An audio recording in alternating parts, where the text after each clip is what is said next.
Estamos en Contando el Cuento. Mi nombre es Ángel Guzmán y hoy me encuentro con el locutor Ricardo Chapa. Hola Ricardo, ¿cómo estás? Hola, ¿qué tal? Qué gusto, gracias. Qué emoción tenerte aquí. Ya te teníamos hace casi un año de no habernos visto. Así es. Y pues platícame un poquito, ¿nada más eres locutor o te dedicas a otras cosas? Bueno, somos promotores culturales junto con mi esposa, con Teddy Ortiz. Nos dedicamos a la promoción cultural. Yo efectivamente ya llevo pues, muchos años en Radio Universidad. Voy por cumplir 40 años, en el mes de enero de estar en la radio universitaria. Y a partir de que nos jubilamos, o sea, tanto mi esposa como yo, pues nos hemos dedicado a la promoción cultural. Y pues creo que nos ha ido también bastante bien en ese sentido. ¿Estos 40 años han sido de pura locución? No. ¿O también de...? No, he hecho muchas actividades en mi vida. Yo fui administrador del centro penitenciario hace muchos años, a los 21 años de edad. Bien jovencito. Muy joven. Tener esa responsabilidad de estar en un centro penitenciario en la parte administrativa. Y esto me forjó mucho el carácter.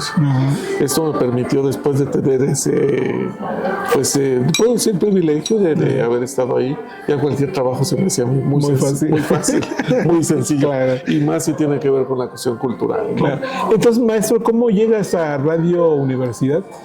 Bueno, llego justamente porque yo quería hacer un programa de los Beatles. Y resulta que en aquel entonces las estaciones que tocaban este tipo de música era Canal 98. Fui a ofrecer a Canal 98 pues la posibilidad, el proyecto, y me comentaron que en estas estaciones comerciales se acostumbraba a lo que era un desplazamiento. Es decir, que si yo iba a hacer un programa, pues tenía yo que pagarle al locutor en turno porque lo iba a desplazar.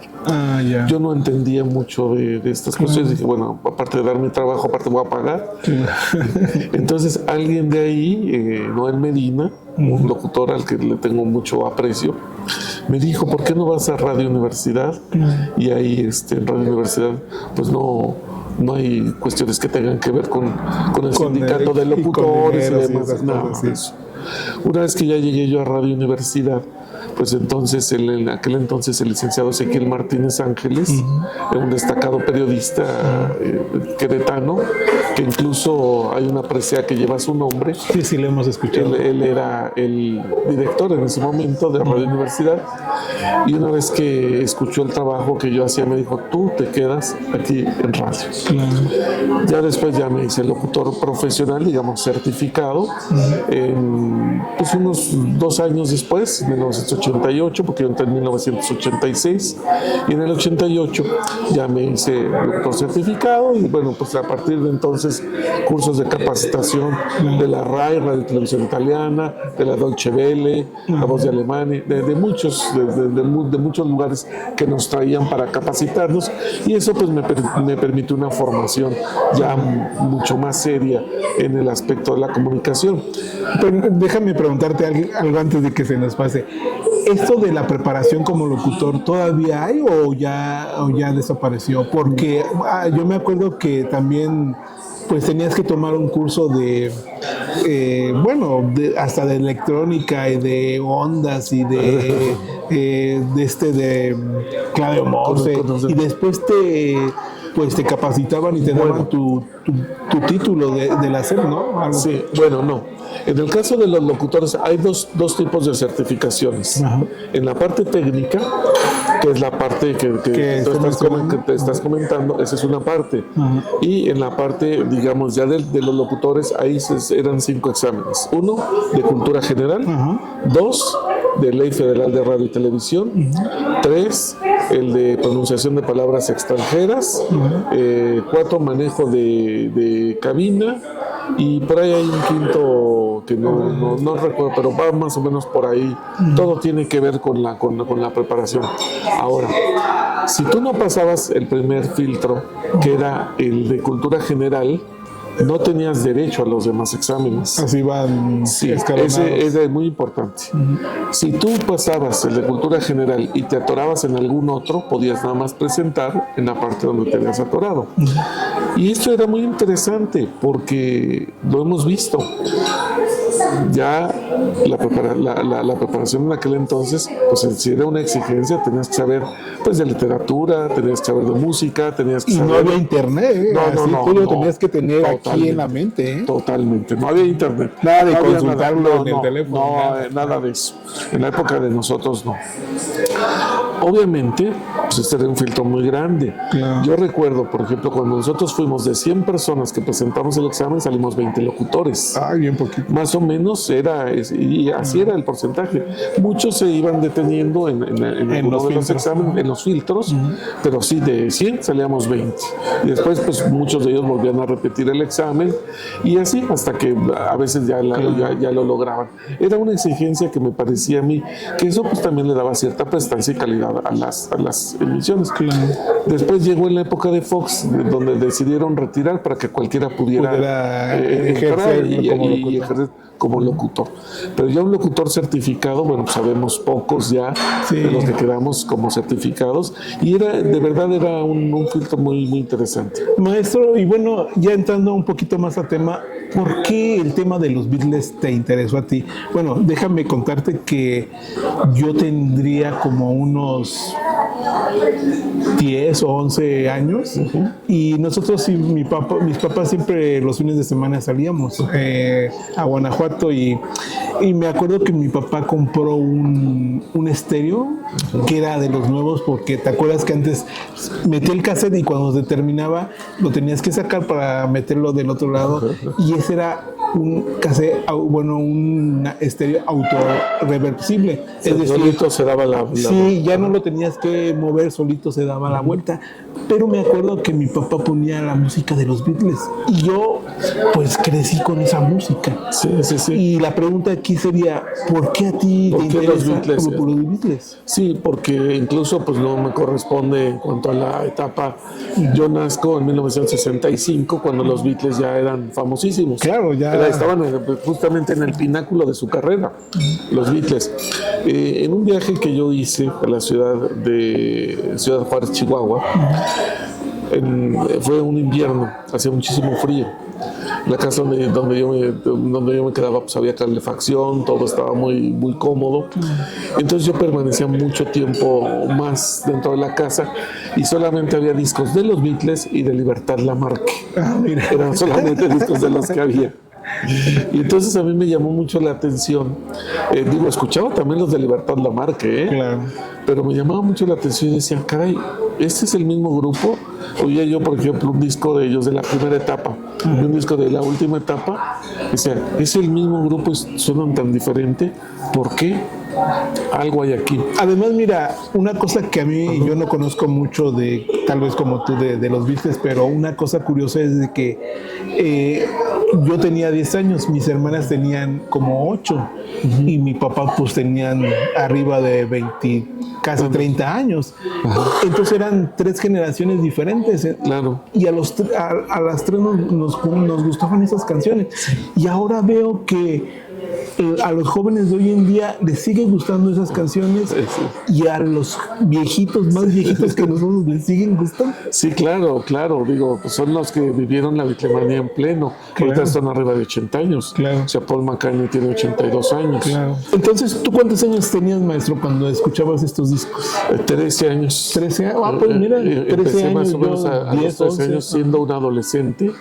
Y sí, ahí yo me enganché totalmente con la música de los Beatles y después ya empecé a apreciar más la música de ellos cuando compré mi primer libro. Entonces compro un libro sobre la vida de ellos y bueno, pues una vez entendiendo el contexto en el que cada una de sus canciones se desarrolló, pues ya ahí ya me quedé totalmente enganchado. Bueno, aunque por ejemplo a Elvis Presley se le considera el rey de la música del rock, pero yo creo que los Beatles es otro fenómeno hasta hoy en día, muy diferente a Elvis Presley. A Elvis, sí, lo que pasa es que Elvis llega en una etapa temprana, digamos. De los inicios, ¿verdad? Exacto. Digamos, cuando surge el rock and roll, era Bill Haley y los Cometas, uno de los primeros, digamos. Estaba Fats Domino, había muchos otros artistas. Y en el caso de Elvis Presley es el primer joven, realmente joven, que incursiona en la música con un ritmo nuevo. Entonces, dice John Lennon, antes de Elvis no había nada. Sí, porque ahí apenas las chicas empiezan a soltar, los chavos también. Sí. Y después ya con los Beatles ya es un fenómeno así. Antes de eso lo que teníamos eran las grandes orquestas, los crooners, como Frank Sinatra, pues como todos ellos, ¿no? De los crooners. Entonces ya cuando llega Elvis ya era para un público juvenil y entonces ellos dicen, aquí estamos, ¿no? Empiezan a tener presencia. Y cuando llegan los Beatles definitivamente ya digamos, los que van marcando la ruta y el camino de hacia dónde va a ir más o menos la música. ¿Cuántos discos escribieron? Los Beatles son 13 discos, más lo que hicieron en sencillos que está recopilado en otros discos. Digamos, si los pusiéramos todos en LP, serían como 15 LPs. Como 15 LPs. En caso de que todo lo pusiéramos en LPs, pero en realidad son 13 LPs más varios sencillos. Entonces, pues con eso lograron revolucionar prácticamente de 1962 a 1978 años. ¿Y tu programa en qué año empieza? Mi programa en 1986. El 23 de enero de 1986 empezó mi programa. O sea, pues está, te digo, por cumplir 40 años el año que entra, justamente. ¿Y tienes algún público o alguna estadística de qué público te sigue? Todo. Yo tengo, por ejemplo, había un grupo de chiquillas cuando yo empecé el programa. Cuando el programa ya llevaba unos 5 o 6 años, pues unas jovencitas, te estoy hablando, que tenían como 10, 12 años, que eran seguidoras, que iban incluso a veces a saludarme y al programa. Actualmente son señoras con hijos y que van a los festivales y que me da mucho gusto. Incluso una de ellas, Pilar Rosales, actualmente, era una chiquita, actualmente ella es colaboradora de mi programa, porque ella también se fue preparando en la cuestión de los Beatles, ¿no? ¿Este programa ha sido interrumpido? No. Ha seguido permanecido, sí. Siempre ha habido. Creo que ha sido de los pocos, ¿no? Porque han ido cambiando algunos otros programas. Sí, claro, sí. O sea, yo de los programas de Radio Universidad, creo que el mío es el tercero en cuanto a longevidad. Está el primero, según tengo entendido, es Jazzmanía con David Valderas, después Manantial de Sonido con Gonzalo Borja y después el mío. Pero la diferencia entre uno y otro no va más de allá de un año. O sea, empezamos todos por ahí, más o menos. Maestro, y bueno, tengo la alegría de que sé que en estos días vas a tener un evento. A ver, platícame, invita a la gente que nos escuche en nuestro programa, pero platícanos. Bueno. Claro que sí. Bueno, pues con este rollo de andar en la bitlemanía aquí en Querétaro, yo he dicho que hemos vuelto a Querétaro, la capital de la bitlemanía en México, porque sí lo hemos fomentado, con los festivales que yo ya llevo haciéndolo muchos años, más aparte de todas las actividades que de repente hacemos, que son proyecciones de películas, conferencias y demás. Y que el otro año nos platicabas que todo comenzó con un grupo de médicos, ¿verdad? Algo así. Sí, bueno, no, los médicos colaboraron con nosotros en el festival del año antepasado. El año antepasado. Pero puros médicos, ¿verdad? Eran puros médicos, sí, porque ellos, cuando cumplió 18 años el programa, eran estudiantes de medicina. Y después ellos hicieron un concierto en la azotea. De la Radio Universidad. Incluso hay un libro sobre la radio en Querétaro, donde al final viene una de las fotografías y viene precisamente de ese momento, donde están los muchachos ahí en la azotea tocando. Actualmente también médicos destacados, porque pues estamos hablando de hace 20 años. Pues sí, imagínate eso. Entonces ya todos ellos médicos destacados que se volvieron a juntar para este evento, pero no solo eso, sino que me presentaron a más médicos para hacer diferentes grupos y hubo un concurso de interpretación de música de los Beatles, pero de médicos. Y entonces, ¿hasta dónde has llegado más? No, bueno, o sea, pues una cosa nos va llevando a la otra, ¿no? Se va sumando, ¿verdad? Se va sumando.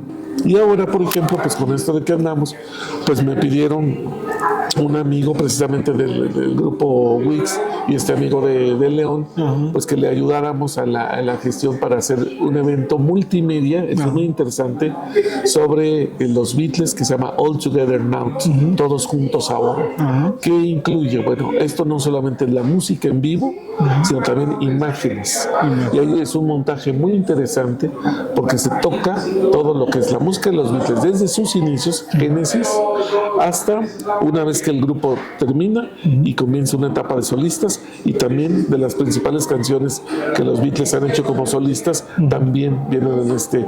Entonces es un evento de casi 3 horas, donde se da un repasón, digamos, a la trayectoria de lo que es el inicio, la consolidación del grupo, la terminación del grupo, y después... Me decías que este grupo Wix, sí. ya se presentó en Liverpool. Así es. Representando a México, ¿verdad? Representando a México. Es un grupo de élite. En México hay como 3, 4 grupos de élite. Hay muchos grupos, pero digamos de los que ya están así, digamos, a un muy buen nivel, pues ellos, por eso es que han representado a México ya en varias ocasiones. Cada año en Liverpool, Inglaterra, se hace la Semana Beatle, y van de diferentes partes del mundo grupos a representar. Y en el caso de México, Wix ha sido representante de eso. ¿Y cuándo va a ser este evento y en dónde más? El evento es este sábado, 3 de mayo, a las 19 horas, es decir, a las 7 de la noche, en el Teatro de la Ciudad.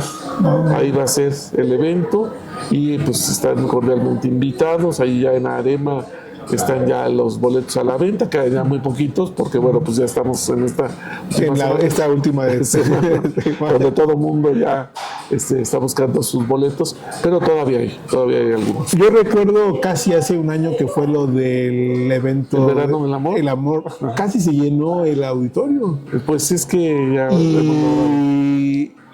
Y yo veía a gente de diferentes edades, como lo hablábamos hace rato, ¿no? Pues y gente que no le importa llevar a sus hijos y pagar el boleto porque le encanta esa música. Así es. Sí, yo creo que es un gusto que se hereda. Estamos hablando de cuando también se hacía muy buena música. Todos los temas que se tocan, tanto por ejemplo en este espectáculo que vamos a tener, como lo que se tocó en el verano del amor, que por cierto lo vamos a tener también este año. También. Lo vamos a tener en el mes de julio. Pues ya no falta mucho, ¿eh? No falta mucho. Vamos a tener este evento. Pues es importante, digamos, cómo los jóvenes se van involucrando poco a poco en la música de los 60, 70 y 80, porque son canciones clásicas.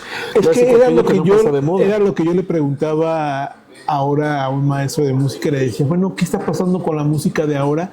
Que retoman éxitos de antes. ¿Por qué la música de ahora no tiene, no sé, los elementos o sí, el impacto, ¿no? Porque cualquier canción de los Beatles, desde que yo me acuerdo, se toca en el radio. Así es. No, y los eventos como los que tú haces también ahí están. Sí, ahí están. Y pareciera que no pasa de moda porque volvemos a esta parte de recordar y sentir la música, es como volver a vivir, ¿no? Así es. Esos bellos momentos, bueno, en mi caso de la infancia con mis padres, ¿no? Sí. Ahora, cada quien tiene una relación muy particular con los Beatles. Yo digo que los Beatles pareciera ser que son la banda sonora de nuestras vidas. Claro. Porque han estado, al menos en mi caso, desde que yo nací hasta la fecha. Y gente que le gustaba bailar ese tipo, desde luego. Ahí andan. Desde luego. Nosotros actualmente estamos impartiendo un diplomado de música en el Museo de la Restauración. Ahí en Allende. En Guerrero. Muy pegadito al teatro. Exacto, muy pegadito, muy cerca del teatro. Y estamos precisamente nosotros tomando a partir de los 40 y hasta los 80. Son medio siglo de música. Ese medio siglo de música, porque es muy representativo, tiene que ver precisamente con el inicio y la terminación de la Segunda Guerra Mundial, después de la Segunda Guerra Mundial hasta los 80s, que consideramos nosotros que es donde se ha hecho dentro de la música popular, esto es muy importante, popular, se han hecho los temas emblemáticos que han quedado. Y los grupos emblemáticos. Desde luego, los grupos emblemáticos. Y solistas también. Así es. Y estamos, y somos un grupo de 5, 6 conferencistas que estamos impartiendo y recorremos todo, ¿no? Desde el cha-cha-cha, desde las grandes bandas, el cha-cha-cha, lo que es la música disco, vamos a recorrer todo, cómo han sido estos procesos y sobre todo algo para que es muy importante, porque esa es la idea de este diplomado, cómo la música transforma sociedades. Claro. Entonces ya hablamos, por ejemplo, cuando hablamos, no sé, por ejemplo, un tema de Luis Alcaraz, ¿no? Quinto patio. ¿A qué se refiere cuando hablamos de un quinto patio? ¿En qué entorno se hace esta canción? Claro. Y por qué habla de eso, ¿no? Claro. Por vivir en quinto patio, ¿a qué se refiere y cómo era? Y el impacto que tiene dentro de la sociedad, me imagino, ¿no? Así es. O sea, porque yo veo que antes los grupos impactaban con más tiempo. Ahorita es una canción y se ponen en la punta y ya después se olvidan del grupo y de quién la cantó. Sí, de hecho el éxito, para conseguir el éxito es también reafirmarlo. O sea, una vez que se llega al éxito, pues hay que reafirmarlo. Cuando no se logra, y mantenerse ahí. Cuando no se logra eso, suele suceder lo que tú comentas, quedan a veces en el olvido. Claro. Muy buenas canciones, pero quedaron ahí en el olvido. Maestro, entonces, este sábado, es sábado 3 de mayo, a las 7 de la tarde, en el Teatro de la Ciudad, 3 horas de pura música de los Beatles. De los Beatles, así es, como grupo y como solistas. Perfecto, con el grupo Wix, que, bueno, ya nos comentó el maestro, ha representado en Liverpool a México, ¿verdad? Así es. ¿Cuántos integrantes son ellos? Son 5 integrantes, 4. Son 4 integrantes y de repente utilizan un quinto elemento que también está en los teclados. En este caso, no sé específicamente cómo vengan con la dotación musical, porque hay que recordar que la segunda etapa de los Beatles incluía instrumentos de viento, de violines y demás. Este espectáculo, como no es un concierto convencional, como te comentaba, probablemente sean más elementos. Pero el grupo Wix en sí son 4. ¿Y en dónde la gente puede acercarse para comprar los boletos? Arema Ticket. Ya, y ahí ya con su boleto numerado en Arema Ticket, o en el mismo teatro está ya ahí una taquilla para que puedan comprar sus boletos. ¿Y tus redes sociales, maestro, por si se quieren también acercar a usted? Sí, como yo siempre estamos publicando constantemente en el de Festival Antologías de los Beatles, así se llama, Festival Antologías de los Beatles, y ahí todo lo que hacemos, todas las actividades, ahí siempre las ponemos en ese. Bueno, y también, maestro, se acerca el otro concierto. No nos olvides, invítanos para también que la gente se acerque. Sí, en el mes de julio, creo que es el 6 de julio, vamos a tener el Verano del Amor. El amor. Está fantástico. Está fantástico, el Verano del Amor. ¿Qué tal las chicas, las bailarinas? Todo el espectáculo. ¿Ese día cuántos grupos estuvieron? Nada más es un grupo. ¿Es uno? Sí, Rockstars. Pero yo pensé que eran varios porque como cantan de diferentes grupos. Y bueno, y nos va a acompañar Pati Corral. Pati Corral, que se canta extraordinariamente. Ella canta música vernácula. Ese día también fueron casi 3 horas, ¿no? Sí, más o menos. Sí, más o menos, sí. Con el espectáculo de las bailarinas y todo la luz y demás. Sí, bueno, esperemos que sea también una gran sorpresa. Ya los conoció la gente y todo el mundo me dijo, queremos volver a ver a Rockstars. Yo le agradezco mucho, hay algo que yo tengo que agradecer mucho al público, que confíen en mí. Claro. Que confíen en que... Bueno, ya con la experiencia que tienes, pues sí, maestro, pero no es fácil, de verdad no es fácil a veces que la gente apueste por un grupo que no conoce. Ya los conocieron el año pasado, ahora entonces ya no va a ser para ellos desconocido. Además, mira, déjame decirte que yo he estado muchas veces en el Teatro de la Ciudad y lástima porque a veces grandes eventos la gente no va. Sí. lástima de lo eso, sé. porque a veces son gratuitos, ¿eh? Sí, Y, sí, en, sí, y en tu caso ese día, pues casi estaba lleno el teatro, ¿eh? Yo apuesto, y eso se lo he dicho a la gente, no pensemos siempre en que si es gratuito no vale la pena. ¿Por qué tenemos esa idea? Sí, ¿verdad? A veces la gente pensamos así, ¿verdad? no valoramos, porque es un esfuerzo que hacen las secretarías de cultura Y los a veces grupos, de- y los que y los grupos y todo el mundo. músicos y los artistas. Sí, ¿no? sí, o sea, no, y te digo porque yo también me ha tocado ver muchas cosas, pero también yo creo que también es momento en que la gente también se empiece a acostumbrar a pagar. Claro. Por ir a Sí, hay que hacer la muy cultura, importante, la cultura. de pagar por un espectáculo que Exacto. realmente vale la pena y es de calidad. A mí me encantaría, por ejemplo, traer un día, no sé, a Rita Payés, Ajá. española, o sea, cosas que no son muy conocidas y que tienen una gran calidad. Claro, y que han claro, surgido, por ejemplo, de proyectos como el de Joan Chamorro, que son cosas de veras muy bonitas. Y yo que, por ejemplo, de repente veo y digo, es que esto es fabuloso. Es Y buenísimo, además se quedan Querétaro en- tiene los espacios tienen los espacios para eso. Para eso. Entonces yo digo, ojalá un día se puedan ir poco a poco. Yo veo que cada vez más se están abriendo las autoridades culturales, pero también los que están dentro de la cultura, ojo, también no nada más pidan y pidan y pidan. Claro. También están muy acostumbrados a que nada más extender la mano. No, pero hay que demostrar. Exactamente. Hay que demostrar. Y entonces se demuestra y después dice uno, mira, esto sale muy padre así, pero si le metemos un poquito de lanita, puede ser esto, lo podemos potencializar. Claro, porque al final de cuentas es, es calidad, es cultura. Exacto. Y es enriquecimiento para una sociedad que está creciendo en el aspecto cultural. Así es. Y Querétaro se caracteriza por eso. Yo veo que hay cosas de mucha calidad, pero también veo que hay cosas que no. Y esas de calidad un día va, como una olla después va a explotar y va a despertar. La verdad. Porque Querétaro ha generado artistas muy buenos. Sí, y de todo tipo, escritores, músicos, teatro, danza. No se diga, teatro, por ejemplo, tiene una tradición teatral muy importante, muy interesante. Querétaro de veras, y se lo merece.